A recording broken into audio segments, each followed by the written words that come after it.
So, as my dear friend and former editor, the late William F. Buckley of National Review, told us all 60 years ago, I think, a conservative is a fella who is standing athwart history yelling, "Stop." Joining us now is such a person, Tennessee Senator Bill Hagerty.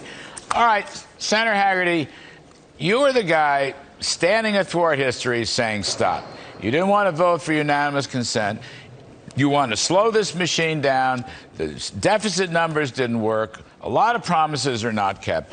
So, first of all, my hat's off to you. I think everyone's hat is off to you. You are a brave man. Last night on this show, your colleague, Marsha Blackburn, said the same thing. You're a brave man for doing this. But, Senator, at the end of the day, you didn't seem to get much support from your fellow Republicans, and that troubles me, and I just wanted to give you some time to talk about that if you care to.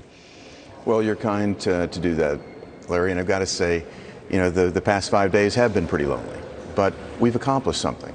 We didn't get the result I wanted. I've got to be fair. It's disappointing to me. But we did move some senators, and more importantly, we showed the American public what's really in this bill.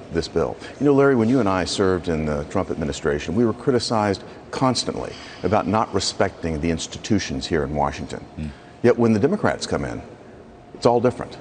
I mean, the first thing they do is move to federalize the elections, then they try to pack the courts. And here, they were trying to stop the deliberative process. You know how it went down. 2,700-page bill dropped on our desks with about 6 days before the CBO score came out. That was Thursday when we got the scoring on this bill that had been advertised that it would be paid for. Yet we find out that it's over $250 billion in the hole. What's the response to that? Well, the Senate Majority Leader wants to move immediately to accelerate passage of it that night.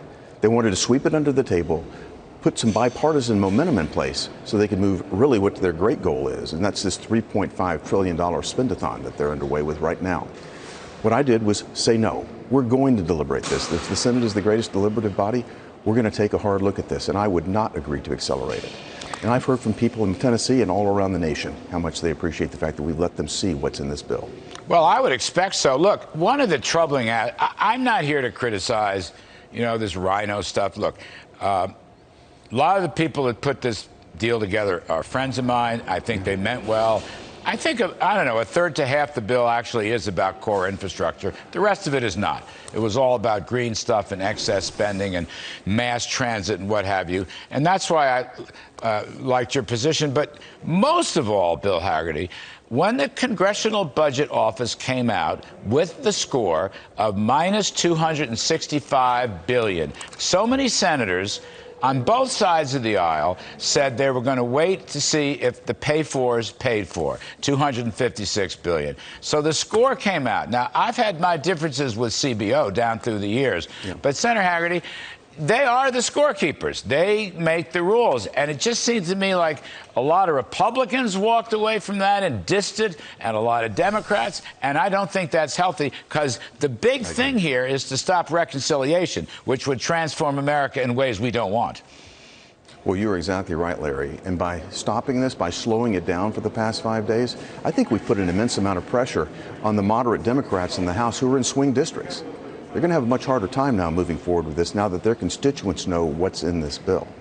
Can you keep from day one? Now, you're having this vote-a-rama about the budget resolution, which then gets fleshed out, and eventually we'll have reconciliation sometime in the later fall. Do you believe, Senator Hagerty, that you have 50 Republican senators right now that will oppose this transformational reconciliation bill? Do you have 50? I certainly hope so. That's my understanding right now, Larry, and I certainly think we'll hold that. Well, I hope you do, sir. I mean, I really hope you do. And I hope they understand how important you were symbolically and actually, so your constituents, and by the way, I believe your constituency now reaches far beyond Tennessee. So you were this terrific stuff. I'm sorry I didn't get it. Your cause was just. You know, Bill Buckley would say, stand athwart history and say stop. That's what you were doing. Stop. You're very kind. All right, sir. I'm going to get out. Thanks for coming back on the show, Senator Bill Hagerty, Tennessee. More Kudlow up next. Sometimes just stop.